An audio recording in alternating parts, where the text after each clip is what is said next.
Very pleased to welcome Gowrishankar Ramachandran, a Senior Product Specialist at Fuller Technologies. He holds a bachelor's degree in mechanical engineering, more than 20 years of experience in pyro systems, specializing in clinker cooler technology.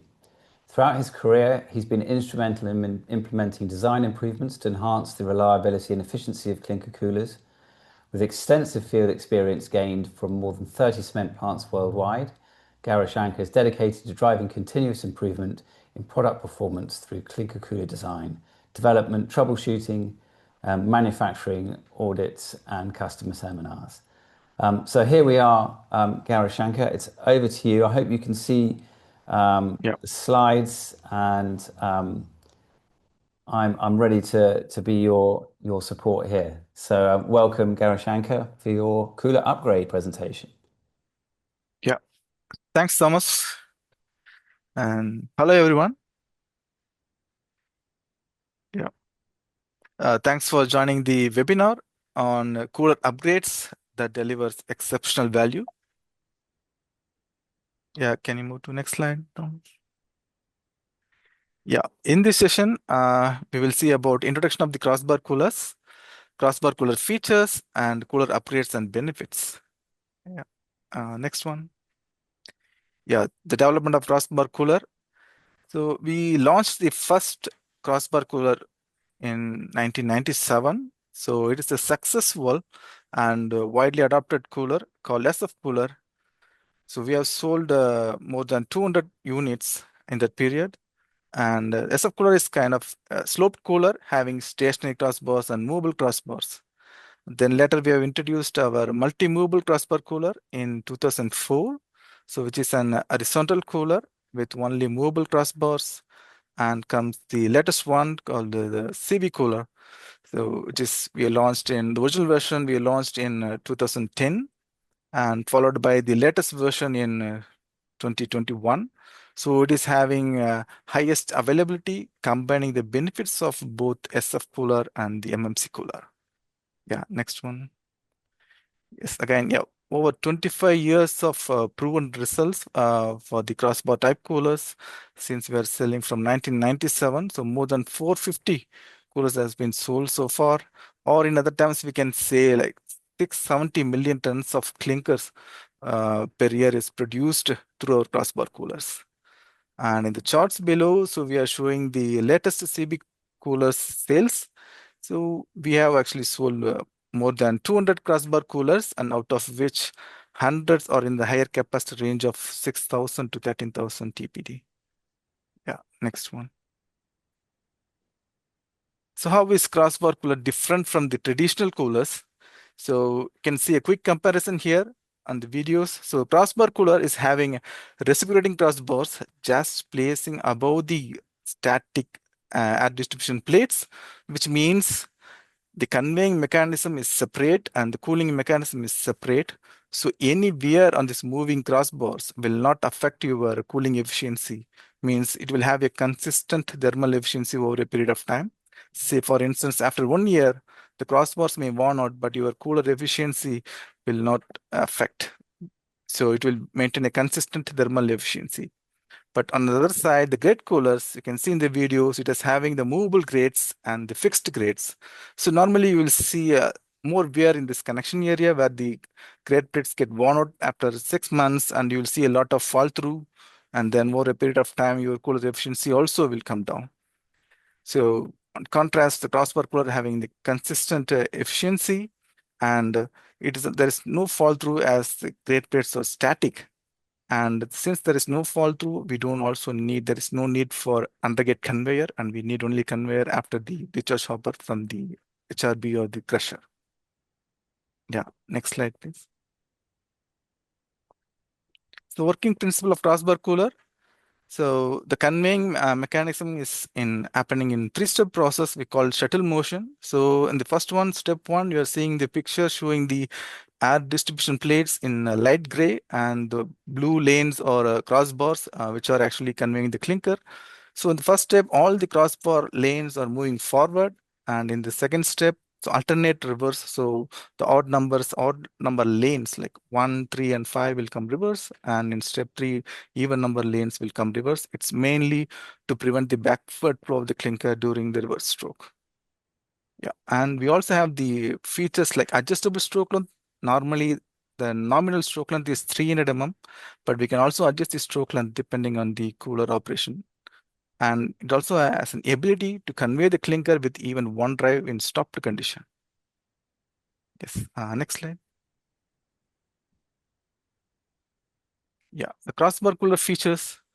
So some of the key features, so air blast controlled inlet and MFOS, stationary sealed grate line, separate cooling and conveying mechanism, horizontal design and optimized transport method, and hot air recirculation possibility. So we will see in detail in the coming slides. Yeah, next slide. So the first one goes ABC inlet, air blast controlled inlet, which is a default fixed inlet for the crossbar cooler, but it is also a standalone product that can be retrofitted in all the grate coolers. So it is again the proven equipment which launched in around 2006, and its main purpose is to eliminate the snowman by using blasters in the grate plates. On the left hand side, you are seeing the video, the working principle of the ABC inlet. So you are seeing the stepped grate plates, which is connected to your pipes, and each grate plate is connected to air blaster piping. So the green ones are the cooling air which is from the fans, and the red ones are from the air blasters to clear the any buildup or snowman on the ABC inlet. On the right hand side, you are seeing the ABC inlet the image, so which is showing the horseshoe, sloped horseshoe, and you are seeing the different colored grate plates. So the same colored grate plates are connected to one air blaster, so we call it a zoom. So we can actually have a flexible control in the sequence, like we can blast 2-3 zones together to have more intensity to clear the snowman formation or buildup, and also we can increase the frequency by reducing the step times. So the main purpose is to have high reliability by eliminating the snowman, and also to have high recuperation by maintaining high clinker bed with sufficient amount of airflow in the ABC inlet. Yes, next slide, please. So just a comparison with other suppliers fixed inlet. So normally they will have the air blasters only in the side walls and the back walls. So which will cover only up to 500 meters from the walls. So there will be a lot of ineffective blasting area. So which lead to snowman formation or a huge clinker buildup in that area. So next slide. This will be animation. Yeah. Here comes our fuller ABC inlet. Yeah, can you press one more time, Thomas? Yeah. Yeah. So it is having a different sequences. So there is, you can see here, so we have different sequences where we can actually increase the intensity by coupling the zones, and also increasing the frequency by reducing the step time between them. And we also option for the mega blast, so where you can blast all the blasters together at the same time. So any severe snowman which will completely cleared from the ABC inlet. Yeah. Next slide. And ABC inlet impact zone. So we actually introduced a concept called impact zone. So where we are actually having a dedicated compartment for this impact zone. Impact zone is nothing but the clinker falling from the kiln on top of the ABC inlet. So where we can extract maximum heat out of the clinker. So since we have a dedicated fan compartment, there will not be any leak air going on the sides. So we have a dedicated fan compartment. So can have a optimized recuperation in that area. And we also have the criteria for this ABC inlet loading with 450 to 650 TPD per meter square. So we are increasing the ABC inlet rows, means along the length, to maintain this loading. So it will helpful for better recuperation, and also to have sufficiently cool the clinker before it crosses the movable crossbar section. Yes, next please. Just a quick comparison or a case theory before and after the ABC inlet upgrade. So we can see the comparison on the images first. So there's a huge snowman before the ABC inlet. So after the ABC inlet, it was completely eliminated. And as I said, so we have been selling from 2000 to 2006 onwards. It's a proven technology, and The ABC inlet is proven for eliminating the snowman. And on the table you are seeing here, so the before and after comparison. So earlier it was 100 hours, the kiln is in downtime, and after ABC inlet it was reduced to nil. Yeah. Next slide. Here comes the mechanical flow regulator. So it's again the another proven concept we have been following from SF coolers. So the main purpose of this MFR is to adjust the airflow or regulate the airflow in response to the conditions above the grate line. So it can be a fines, it can be a coarse, it can be low bedded or high bed. So it will maintain the constant airflow in that particular grate bed. So on the right hand side, you're seeing a MF4 layout with the short compartments showing only the ABC inlet and the next one. So you're seeing some numbers, which is actually indicating the MF4 sizes, like 9 or 8. So it's indicating the 9 means 90 kg of air per meter square per minute. Means the main benefit is we can decide, we or the commissioning or process can decide how much amount of airflow can be load in the grate plate. So we have a flexibility over the operator. If you're seeing a darker on one side and more hot on one side, so they can adjust the MFR layer to the short shutdown and then improve the cooling efficiency. Yeah. Yeah. Next slide.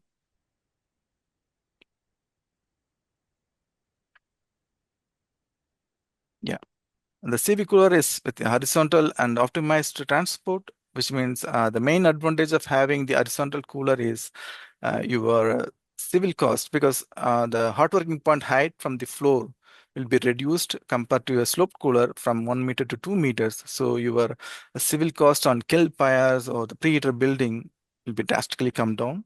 And on operation side, the other advantage is to reduce the red rivers, because the red rivers is quite normal in the coolers, and once it is formed in the inlet, it will just rush towards the outlet on the sloped cooler. So it's very difficult to control on a sloped cooler, but on the horizontal cooler, we can um, tackle that within 3 ways, like maintaining the cooler in horizontal position, and then we also have this adjustable stroke length, and you are seeing on the top images in the slides. So where you can see the maximum stroke length at the center with 300 mm and the least stroke length at the sides with 200 mm. So we can reduce physically the movement of the red river. And the third one, with the MFRs, we can also reduce or limit the airflow at the red river area. So where have the red river is gaining the momentum. So with the 3 ways, we can easily control the red river. Yeah, next slide, please. And hotter recirculation. So this is quite becoming popular, or it's already popular, mainly in India and some parts of Asia and USA. We have been sold many plants in India with hotter recirculation. So hotter recirculation is nothing but recirculating the gases from the WHRS or on the excess air back into the cooler. So instead of allowing the ambient air, we are actually allowing the hot air of around 120 degrees Celsius back to the cooler. It's mainly to improve or increase your WHS temperatures with addition of 50 degrees Celsius. So that can boost your power generation. So we have a flexible drive model, means we have one cylinder per lane up to 12,000 TPD. So the drive model can be adjusted along the length of the cooler. So where we don't have the hotter recirculation, so we can have this cylinder compartment. Yeah, next slide. Here comes the low predictable maintenance. So we have very few wear parts for the crossbar coolers, only the crossbars and U profiles. The air distribution plates are fixed, normally having the life more than 4 years. And it's easy to handle and for installation. So it's only locked with the wedges and welded with the retaining plates. So there won't be any torque tightening bolts or alignments or measurements needed on this crossbars installation. And these crossbars can be easily hand carried. There is no need for special tools or machineries inside the cooler. Yep. Yeah, next slide. And we start about the cooler upgrades. So the first one goes with insert box or the partial cooler retrofits. So insert box is nothing but retaining the existing casing as it is in the picture we have shown below. So we are retaining the existing casing as it is and just replacing the cooler in grate lines only. It's mainly to reduce your cost and time during the installation. So it will be less than 30 days. We can actually remove the existing grate lines and then fix our CB modules, which are already shop assembled. So just need to stack the modules along the length and width of the cooler. Yeah.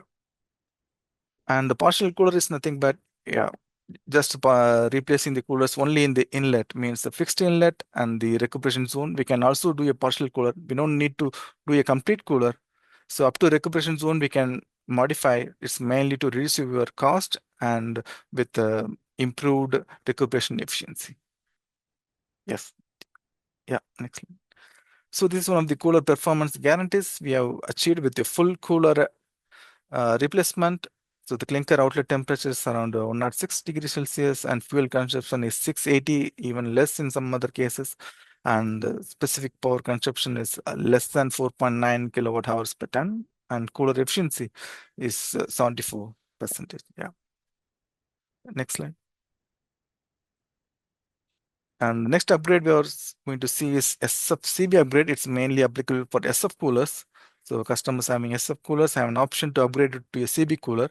So the potential benefits of this upgrade is you can increase your conveying capacity and also reduce your wear parts and also increase your lifetime of your wear parts. Let's see how it is in next slide. Yes, Thomas. So how we are actually achieving it? So we can see a quick comparison of the SF cooler and the SFCB upgrade on the right hand side. So SF cooler is having the movable crossbars and stationary crossbars, which in SFCB we are actually completely removing the stationary crossbars. So you can increase your transport efficiency like 15 to 20% because of removing the stationary crossbars. And the main purpose of stationary crossbar is to prevent the backward flow of the clinker. And we are achieving this by using the shuttle motion what we are adopting in the CB coolers. So you can have you are actually increasing your transport efficiency. So means with the same capacity, you can run the cooler at the reduced speed, 10 to 15 to 20%, means your wear on the movable parts will come down, or you can also utilize it for additional protection. Like you can increase the speed further, and then you can have another 1000 to 1500 TPD you can extra. So the life of wear parts also will be extended by 30 to 50% because actually we are reducing the speed, and we also eliminated the stationary crossbars completely. So your 40 to 50% wear parts were eliminating completely from the existing SF coolers. Yeah. Next slide. And the wavegates is mainly applicable for SF coolers and MMC coolers.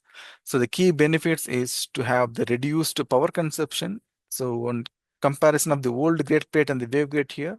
So the old grate plate, you can see it's quite flat and the air is actually entering from the bottom. So it has to take the 90-degree bends and it is having high pressure drop. And in the waveguide is have kind of a sloped arrangement at the sides, so the air can enter straight away and also just has to take a turn of 45 degrees to go through the clinker bed. So it is having a reduced pressure drop around 8% in the cooler compartment pressure and so the power consumption. And it also has reduced the wear parts because now we are actually splitting into two parts like lower part and upper part. So the upper part is only the wear parts. The lower part is actually not at all a wear part now. So with hot facing on the three surfaces we are seeing here, so you will have a better lifetime, and even you can also rotate 180 degree for further increasing the lifetime. Yeah. Next slide. And this is the quick comparison on one of the installed plants. So there are two cases. So one case after installing the wave grades, so the same production, say 6500 TPD with the same drive speed, means that we are maintaining the same clinker bed height. So with the same fan flow of 599, we can reduce the power like 10%. So overall, you will get 0.5 kilowatt hour per tons if you are actually completely replacing the cooler with the wave grades. So next slide. And there is an alternative option. So if your cooler is already overloaded, means you're already having higher production, so where your fans are running in flat and you aren't able to push more air. So you can utilize that additional power for your increased airflow. So for same capacity and drive speed, you can see a 10% increase in your fan flow. So your clinker exit temperature will come down and your heat recovery efficiency will be increased with a small addition of this replacement of these wave grates. Yeah, next slide. And the heavy duty roll breaker, and this is also a standalone product which can be retrofitted to any grate coolers. And the Fuller ABC Fuller heavy duty roll breaker having a unique feature of you can see the C1 roller in the picture down below, so which is actually in lowered position. It is a unique feature for the Fuller's HRB. So the advantage of having lowered C1 is you can get enough grip while crushing the boulders. So it can crush the boulders quickly and effectively compared to the other suppliers if the rollers are in the same level. Normally it is tend to roll on top of the rollers and it will actually take time and it will also increase the wear life of the crushing segments. And we also have the overload safety, means it can reverse multiple times to crush before it trips. And having a rollout design, it can be rolled out from this original position. Yeah. And it also possible to have HRB in mid and end as well. And it also have an option for addition of rollers for future increased capacity. For example, if you're having a 4 rollers, if you're increasing capacity, just add one more roller. So for the increased production. Yeah. Next slides. So just a quick recap on the upgrades and benefits. The ABC inlet upgrade, so it's mainly to eliminate snowman and reduce the heat consumption. And inside box retrofit for the cooler replacement, so improved cooler efficiency and fast installation. And SFCB upgrade for increased conveying capacity and reduced wear parts. Wave grades for reduced power consumption and increased wear life. And HRB retrofit for reduced downtime and maintenance. Yep. And that's all. And any questions? Thank you very much, Gowrishankar. That's a great overview of the Crossbar cooler. A few questions have come in. Interesting ones. I was just wondering about the air blasters that you employ. How is the consumption, the energy consumption of the cooler as a percentage, or is it quite considerable? Can you repeat? So you're asking the air blaster, you want to include the air blaster power Yeah, consumption there? ABC, yeah. Yeah. So that's an optional addition to the clinker cooler? For the CB cooler, it's a default feature, but you can also retrofit the ABC inlet in any grate coolers. Right, okay. Yeah. One question is, if you blast the clinker off the fixed inlet, does that not remove the cold insulating layer of clinker above the grates, introducing both heat damage and abrasive wear on the plates? No, actually it will work in different way. It will actually slide. It will not actually throw the clinkers from the fixed inlet. It will actually make a slide. So only the below layer will actually slide and the top layer will come on top of it. So we have also a temperature measurement on the grate plates. So normally we'll see in the ambient temperature. So it's very, very rare case to see high temperature on the ABC inlet. Okay, thank you. Another question is, there are several coolers on the market which are similar to yours. What would be the key features of your cooler that make it different from the coolers of your competitors? Like I said, I think only the Fullers right now. Yeah. Only the Fuller is having the crossbar cooler technology currently now. So like I said, it is having a separate conveying mechanism and cooling mechanism. So any wear on this, normally any movable parts have the wear. So any movable parts having the wear, that will not affect your cooling efficiency, means you have a consistent thermal efficiency. That's the key point on the crossbar coolers. Okay. There are several other questions looking at life cycle cost, ABC castable. One is a little bit more specific, but maybe interesting, is can stationary crossbar removal upgrade be applied to the cooler at 5 degrees slope, i.e. not horizontal? No, it will not be horizontal because it's already installed with 5 degree slope. We'll just remove the stationary crossbar. So we'll have a increased transport efficiency compared to the horizontal latest CB cooler. So that's why, so your capacity can be increased or you can run the cooler at low speed with the same rated capacity.